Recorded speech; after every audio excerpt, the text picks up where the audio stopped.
Assalamualaikum warahmatullahi wabarakatuh. Waalaikumsalam warahmatullahi wabarakatuh. Saya Milatina Ulfah, CGB Angkatan 8 dari Kabupaten Batang. Pada sesi wawancara kali ini, saya bersama dengan Bapak Kepala Sekolah SD Negeri Bakalan yang akan membersamai perbincangan kita selama beberapa menit ke depan tentang pengambilan keputusan berbasis nilai-nilai kebajikan sebagai pemimpin. Selamat pagi Pak. Selamat pagi Mbak Mila. Ya, bagaimana kabarnya Pak? Alhamdulillah sehat luar biasa. Terima kasih Bapak sudah meluangkan waktu di sela-sela kesibukan Bapak untuk melakukan sesi wawancara ini bersama saya. Sama-sama Mbak. Ya, jadi nanti ada beberapa pertanyaan Pak yang akan saya ajukan kepada Bapak terkait dengan pengambilan keputusan kasus-kasus dilema etika. Iya Bapak. Langsung mawon ya Pak. Jadi yang pertama ini pertanyaan pertama, selama ini kira-kira bagaimana Bapak dapat mengidentifikasi kasus-kasus yang merupakan dilema etika atau bujukan moral di SD kita ini Pak? Ya, terima kasih Mbak Mila terkait dengan pertanyaan yang pertama.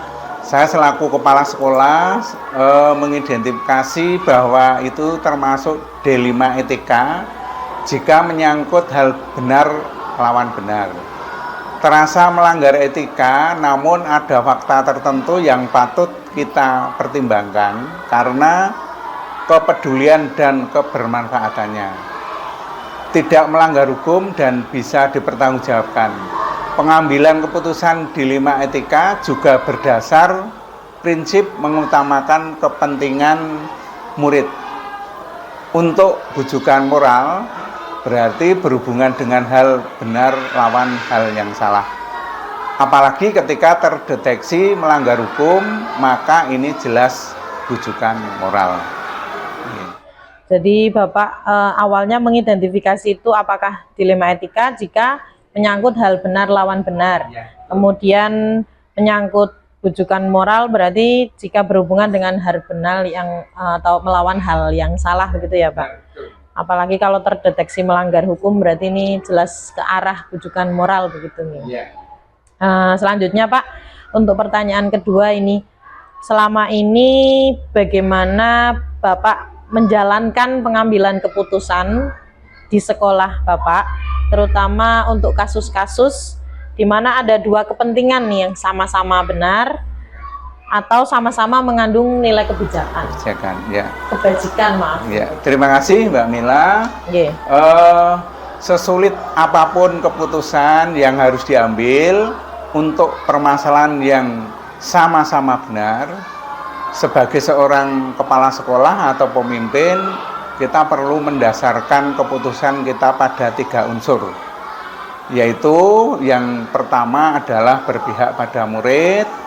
Kemudian kita perlu mendasarkan berdasarkan nilai-nilai kebajikan moral yang universal dan bertanggung jawab terhadap segala konsekuensi dari keputusan yang kita ambil. Jadi Bapak mendasarkan pada 3 unsur ini ya. Yang pertama keberpihakan murid, kemudian nilai-nilai kebajikan universal dan bertanggung jawab terhadap segala konsekuensinya. Selanjutnya ini Pak, langkah-langkah atau prosedur seperti apa yang biasanya Bapak lakukan selama ini? Selama kami mengambil keputusan ada beberapa langkah-langkah. Yang pertama kami adakan ya semacam diskusi atau adalah rapat bersama dengan Dewan Guru atau instansi terkait, mengumpulkan fakta-fakta terlebih dahulu, kemudian menimbang apakah lebih banyak manfaatnya atau bagaimana, maka apakah melanggar hukum atau tidak, dan terutama kepribadian kepada murid.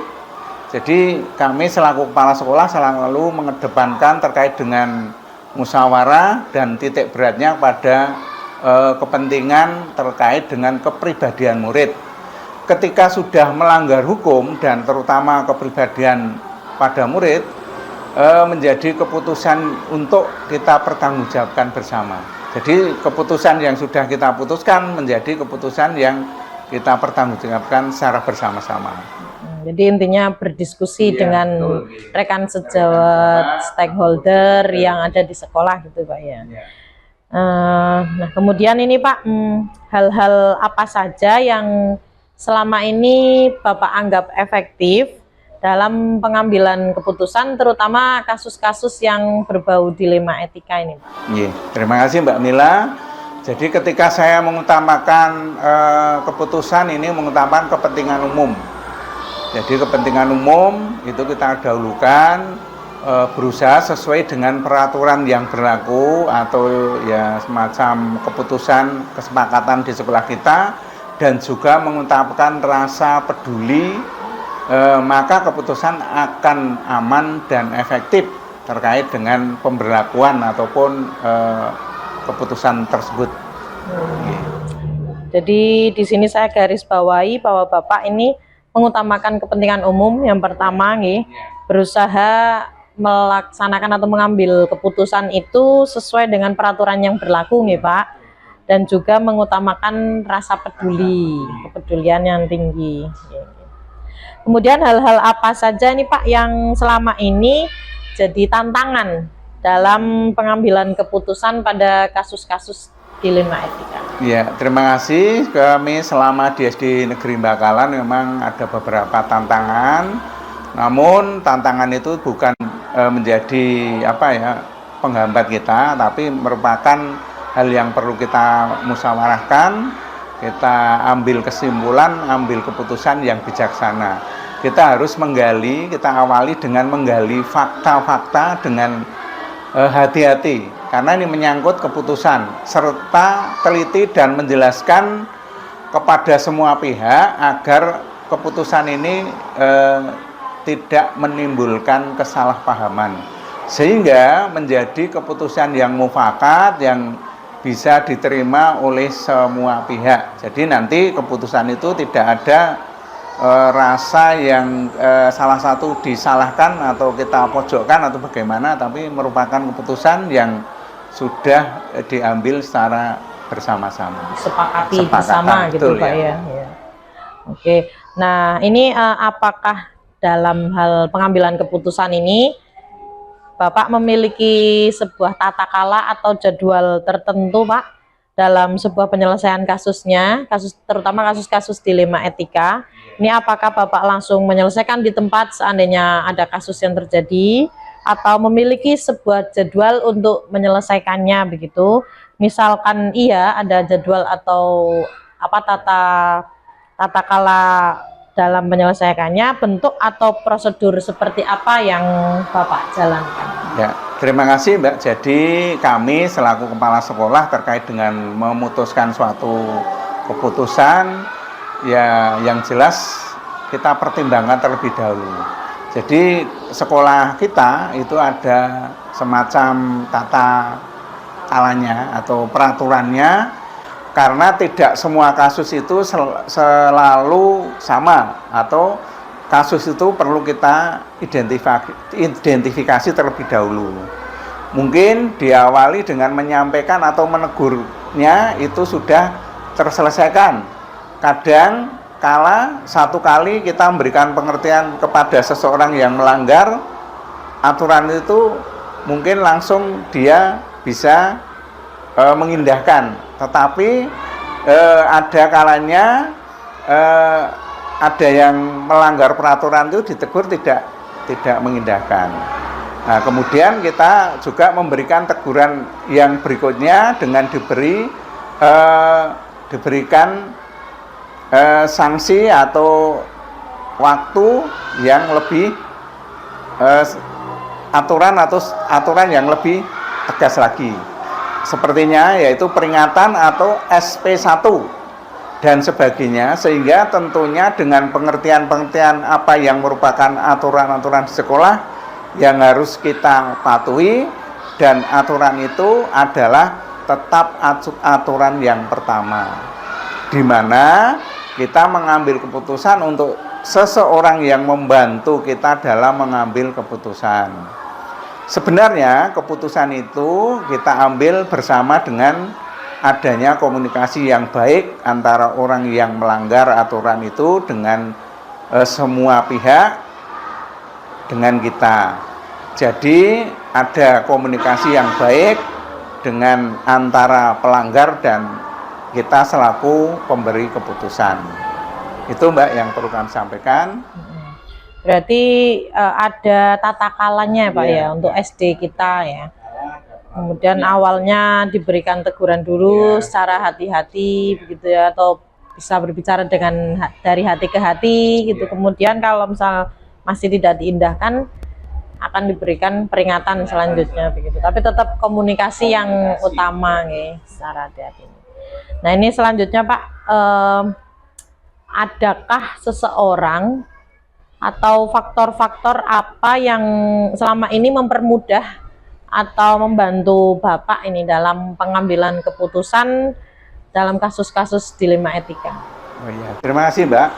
Kalau dibilang untuk ada yang membantu, semuanya membantu, yaitu orang bantu untuk memberikan hal yang terbaik, di mana seseorang yang melanggar aturan tertentu saja akan mempengaruhi kinerja orang.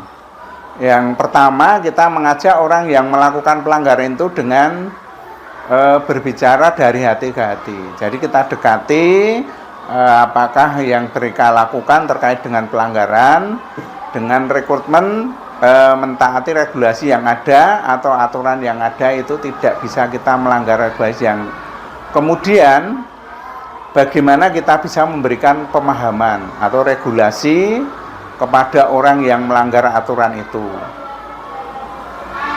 Karena apa? Mereka untuk bisa melakukan langkah-langkah dari pendekatan yang kita berikan pemahaman tersebut. Dikandung maksud dengan kita adakan lakukan pendekatan secara pribadi, dia itu akan sadar dan nantinya kita harapkan tidak ada pelanggaran yang mereka lakukan kembali. Berarti intinya semua membantu. Iya, semuanya rekan-rekan juga membantu terkait dengan penanganan kasus yang ada di sekolah kita. Pak, ini pertanyaan terakhir Pak. Iya, terima kasih. Dari semua hal yang tadi sudah disampaikan oleh Bapak, iya, jadi pembelajaran apa ini yang bisa Bapak petik dari pengalaman Bapak, terutama dalam hal pengambilan keputusan yang menjurus ke arah dilema etika? Ya, terima kasih Mbak Mila. Yang kita petik dari semua percakapan hari ini bahwa semua itu terkait dengan permasalahan itu dapat diselesaikan dengan saling memberikan dukungan, bahwa bahwa hal tersebut memberikan pemahaman bersama secara persuasif, secara kepribadian, dan semuanya itu menerima dengan baik. Semua akan ada konsekuensinya, sehingga aturan yang sudah dibuat, yang sudah kita tetapkan untuk ditaati dan bukan untuk dicari celahnya. Dengan pemahaman tersebut, maka dilema etika ini tidak akan muncul ketika seorang sudah sama-sama memahami adanya aturan-aturan ataupun regulasi yang sudah dibuat untuk ditaati. Untuk itu bisa saya petik dari hasil pertemuan hari ini. Jadi banyak manfaat ini Pak ya, banyak pelajaran yang bisa Bapak ambil dari kasus-kasus pengambilan keputusan dilema etika ini. Jadi dari saya terima kasih nih Pak sudah berkenan menjawab beberapa pertanyaan, ya diskusi, sharing lah Pak ya. Yang pasti ini sangat bermanfaat juga untuk saya, menjadi pengalaman dan pembelajaran untuk saya ke depannya. Terima kasih Mbak, kami juga selaku kepala sekolah ini butuh masukan, sumbang saran, lebih-lebih teman-teman kita, apalagi Mbak Mila ini selaku CGP, menjadi mentor, menjadi awal kita terkait dengan pengambilan keputusan di sekolah kita, karena kita bisa maju itu karena ada dukungan dari berbagai macam pihak. Tidak mungkin seorang kepala sekolah itu bisa sendiri memutuskan. Nah, itu adalah hal yang kurang pas. Nah, menurut saya adanya kolaborasi bersama-sama demi kebaikan SD Negeri Bakalan. Terima kasih Mbak, itu yang perlu saya sampaikan hari ini. Pak, terima kasih dari saya. Ye, Selamat pagi Pak. Pagi, monggo Mbak. Assalamualaikum warahmatullahi wabarakatuh.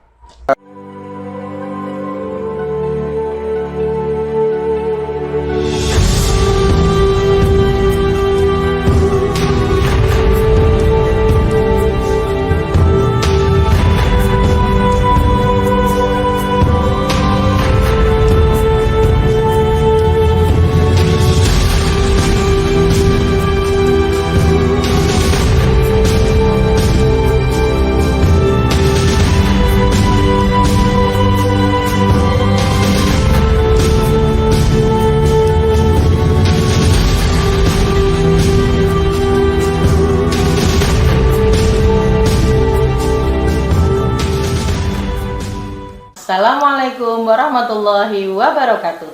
Saya Milatina Ulfa, CGP Angkatan 8 dari Kabupaten Batang.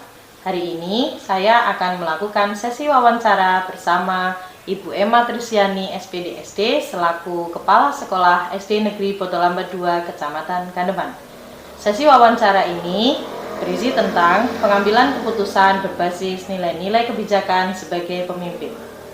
Selamat siang Bu Emma. Selamat siang Bu Mila. Bagaimana kabarnya Bu? Alhamdulillah. Gimana kabarnya jenengan? Alhamdulillah sama Bu. Baik ya. Juga. Alhamdulillah. Semangat untuk semangat kita, Bu. Mbak Mila. Terima kasih ini Bu Emma sudah meluangkan waktunya di sela-sela kesibukan panjenengan yang padat ya, masih berkenan untuk melakukan perbincangan ya dengan saya terkait dengan pengambilan keputusan. Nggih, Mbak. Jadi nanti ini ada beberapa pertanyaan Bu yang akan kami tanyakan terkait dengan pengambilan keputusan yang Ibu lakukan di SD Negeri Botolambat ini. Yeah. Langsung saja Ibu, untuk pertanyaan yang pertama ini, selama ini sejauh ini Bu Emma di SD Negeri Botolambat ini, kira-kira bagaimana Ibu dapat mengidentifikasi kasus-kasus yang merupakan dilema etika atau bujukan moral? Baik, terima kasih Bu Mila atas pertanyaannya. Di sebuah instansi di mana kita bekerja, tentu saja banyak muncul permasalahan. Dilema etika itu sendiri artinya suatu situasi yang dihadapi, di mana kita harus membuat keputusan-keputusan tentang bagaimana tindakan yang tepat untuk dilakukan. Kemudian cara saya untuk mengidentifikasi yang mana dari kedua kasus tersebut adalah dengan memahami masing-masing kasus. Tentu saja untuk memahami kasus-kasus tersebut saya harus berkomunikasi dengan pihak-pihak yang terlibat. Setelah permasalahan sudah dipahami, maka saya perlu melakukan beberapa hal untuk bisa memetakan apakah kasus tersebut merupakan bujukan moral atau dilema etika. Untuk itu perlu dibuatkan daftar pertanyaan tentang identifikasi kasus. Kalau dilema etika itu terjadi ketika seseorang dihadapkan dari dua pilihan yang benar melawan benar. Artinya benar secara moral tetapi bertentangan. Sedangkan bujukan moral ini terjadi ketika seseorang ini dihadapkan untuk membuat keputusan antara benar melawan salah, untuk bertindak dengan cara tertentu, mungkin melalui permohonan, paksaan langsung, atau kekuatan fisik. Seperti itu, Bu Mila.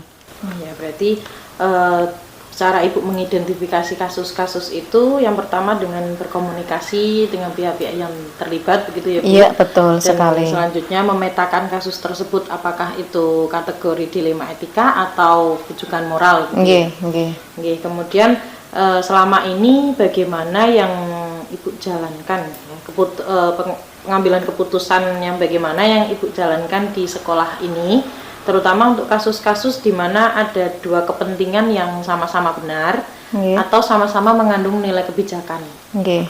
Terima kasih. Kalau dalam pengambilan keputusan di sekolah kami, ini terutama untuk kasus-kasus di mana ada dua kepentingan yang sama-sama benar atau sama-sama mengandung nilai kebajikan. yaitu melalui proses coaching. Nggih.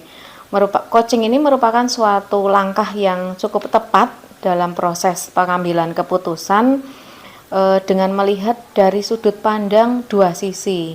Ini orang lain ya dan diri kita sendiri yang berbeda. Ini ketika kita mampu mendengarkan pendapat dari orang lain dan memahami sisi lain dari suatu masalah, maka pengambilan keputusan ini akan lebih meminimalisir konflik seperti itu.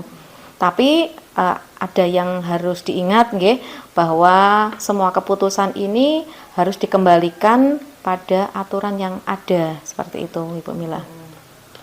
Jadi melalui proses coaching ya Bu ya. Nggih, betul. Terus intinya kita bisa menempatkan diri kita atau posisi kita di posisi orang lain atau Iya, tempat orang betul lain. sekali. Tapi tetap harus berpedoman pada aturan, tidak melenceng dari aturan Iya, gitu ya. betul seperti itu. Nah, selanjutnya kalau langkah-langkah atau prosedur ini yang Bu Emma lakukan seperti apa biasanya? Nggih. Kalau prosedur yang kami lakukan ini pertama dengan mengidentifikasi masalahnya terlebih dahulu. Misal dengan memanggil secara pribadi pihak-pihak yang terkait nggih dengan kasus dilema etika tersebut. Kemudian menanyakan permasalahan apa yang terjadi ini untuk menggali informasi, ya, sehingga kita ini dapat memberikan solusi yang tepat tergantung dari tingkat kerumitan permasalahan. Kemudian kita juga memikirkan tentang dampaknya dampaknya negatif ataupun positif terhadap pengambilan keputusan yang tepat ini akan berdampak positif pada setiap orang atau pihak yang terlibat di dalamnya.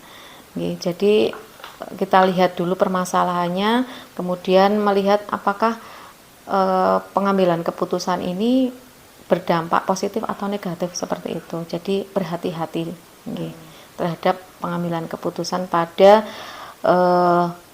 permasalahan dilema etika. Jadi lebih banyak menimbang dampaknya ya. Iya. Banyak positif atau negatifnya seperti itu ya Bu. Kemudian hal-hal apa saja ini yang selama ini Bu Emma anggap efektif dalam pengambilan keputusan pada kasus-kasus dilema etika ini? Iya. Hal-hal yang saya anggap efektif ini adalah bila ada permasalahan yang sama-sama benar tetapi saling bertentangan, ini kami menelisik akar permasalahannya terlebih dahulu. Kemudian memprioritaskan pada hal-hal yang lebih penting. Kemudian kita akan mencari solusi sesuai aturan yang berlaku. Kemudian keputusan ini pastinya bisa selesai tanpa timbul masalah baru seperti itu, Bu Mila. Jadi menulis akar permasalahan, kemudian memprioritaskan pada hal-hal yang penting. Setelah itu baru mengambil keputusannya. Nah, hal-hal apa saja yang selama ini merupakan tantangan Bu dalam pengambilan keputusan, terutama kasus-kasus dilema etika gitu, yang mungkin pernah dihadapi?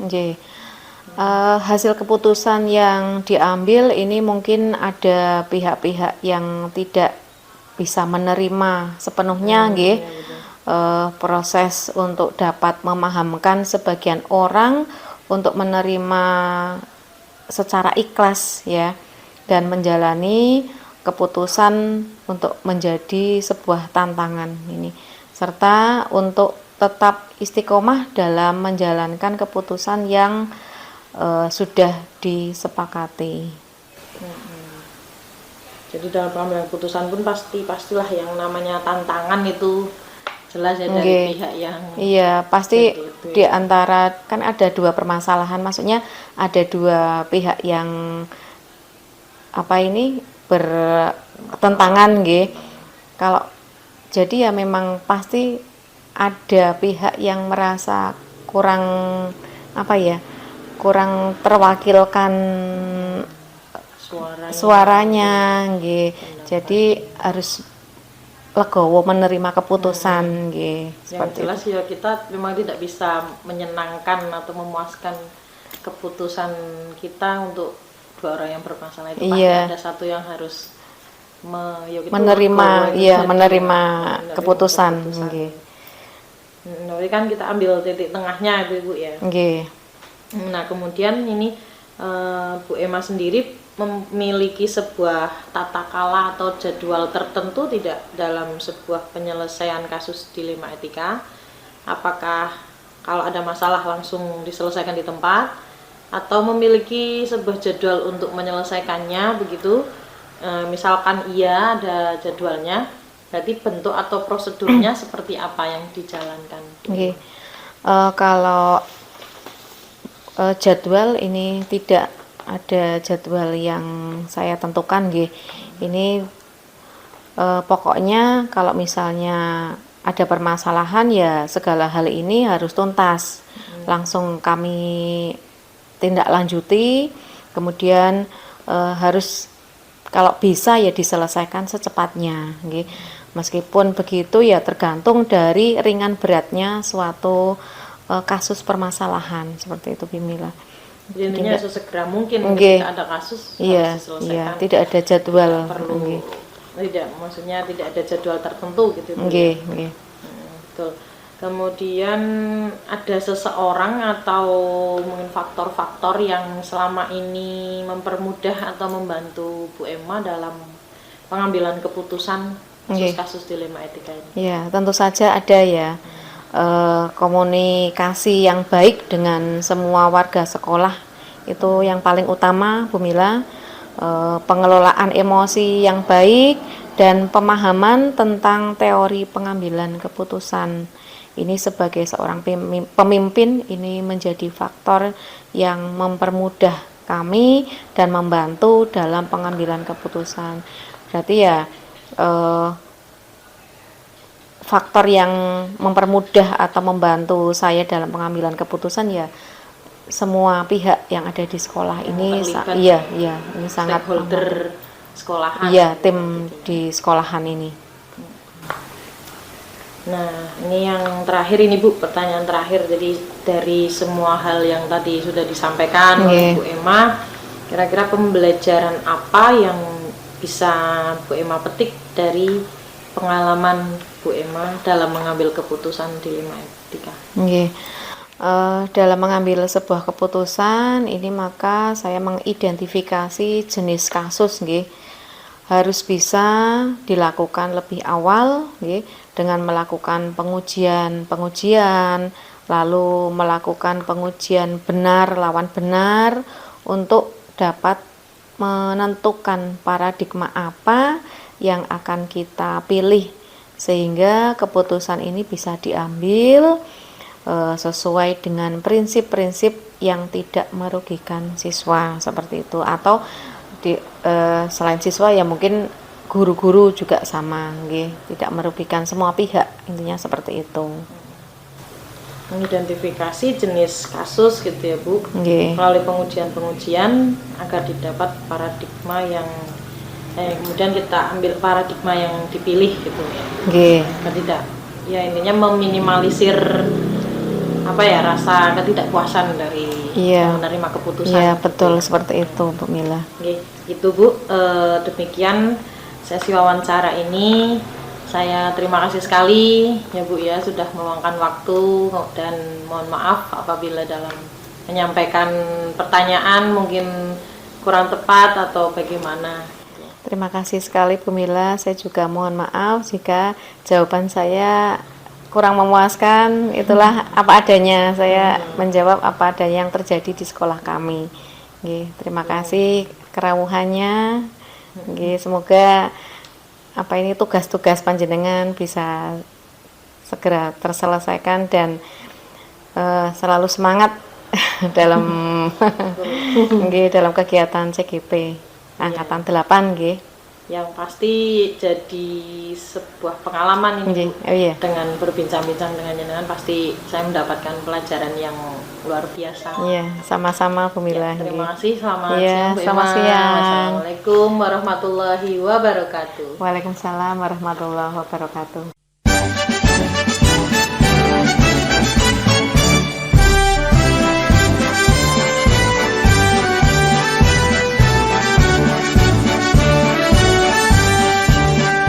Bulatkan tekad, kuatkan hati, negeri ini memanggilmu kawan.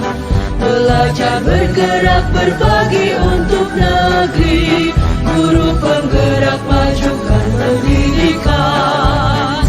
Guru penggerak menghamba pada murid, kreatif rancang pembelajaran.